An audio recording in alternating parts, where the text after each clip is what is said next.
What's up everyone? Welcome back to my YouTube channel. So, pag-usapan natin ngayon kung bakit kailangan kilala ang customer needs. Okay, ito lang naman yung kailangan natin eh. Kung bakit kumbaga dapat nadi-discern natin or alam natin yung kailangan ng customer.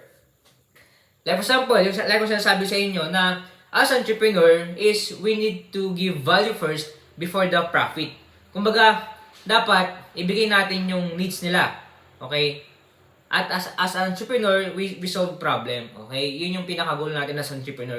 Bakit ba tayo nagbibenta or whatever? Kasi nga, it's needs nila. Ngayon, nagugutom sila, whatever, kailangan ng fast food. So tayo, magpatay tayo ng restaurant kasi nga, yun yung needs ng tao. At the same time, okay, ito yung dahilan para fit ang offer. Okay? Kumbaga, sakto dun sa problema nila dahil ikaw as entrepreneur ay nag-solve ng problem. Okay, yun lang naman.